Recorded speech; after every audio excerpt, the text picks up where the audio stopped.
Welcome back to Buzzworthy Businesses, where we highlight leaders who are making a big impact both locally and worldwide. I'm Morgan Yonge, and I have some awesome guests today. So with me, as always, is David Permenter with Generation Media. Very David. nice to be here, Morgan. Great to see you, Great as to always. See you. Yes, please introduce us to our lovely host, our lovely guest today. Yeah, very happy to introduce Zeina Exilus, who is from the owner of State of Mind Business Consultants. That's a long one. Yes, it is. But very nice to have you in the studio with us today. Tell us a little bit about who you are and what do you do. Well, it's a pleasure to be here. Thank you very much for having me. Yes, I'm Zeina Exilus. I'm the owner of State of Mind Business Consultants, which is a DBA of my law firm. I am an attorney. We specialize in executive consulting and C-suite, fractional C-suite services to law firms and medical providers. Mm-hmm. So they really fraction out, our time to help them build their law firms, their law offices, to help them grow and scale, and really provide, tailored services to provide them with strategy, overall accountability, to help them build their firms or their offices. We'll also maybe go out to their offices and do some auditing. So it's really a full service consulting, very hands-on, very tailored. I really become part of their offices. We don't take on a lot of providers, so that we can really provide one-on-one services to help them grow. Awesome. Yeah, and so how did you get started?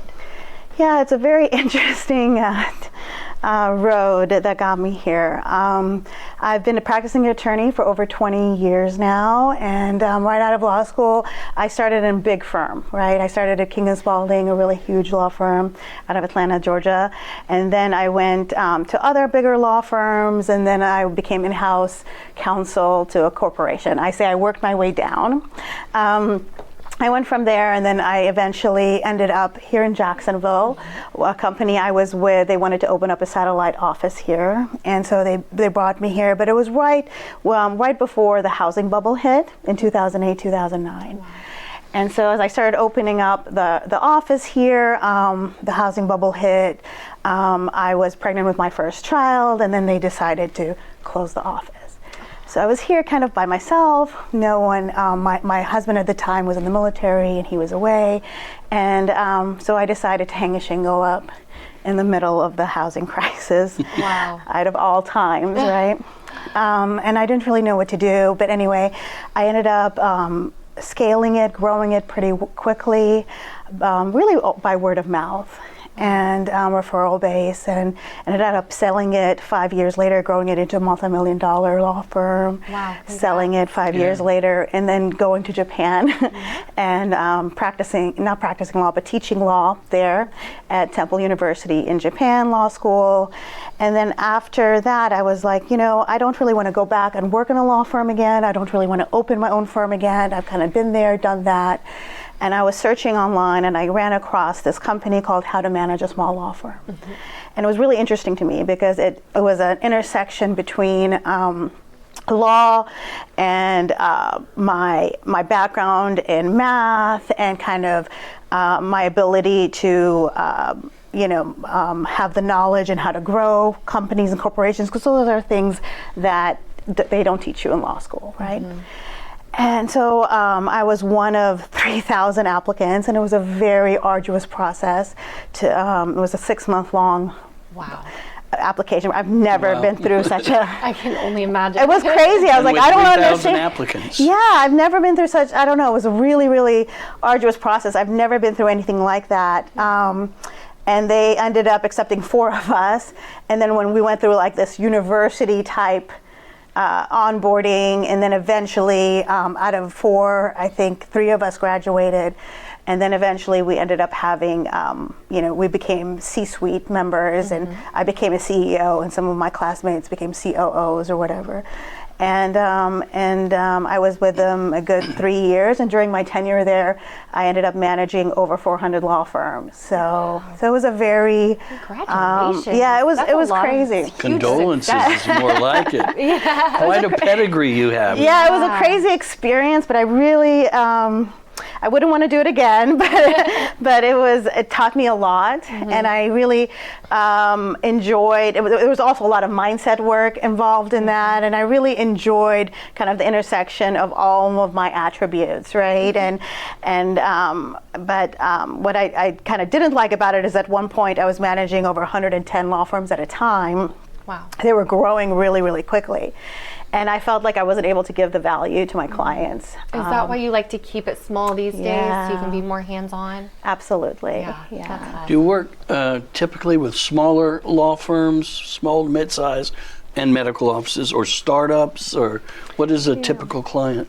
That's a really good question.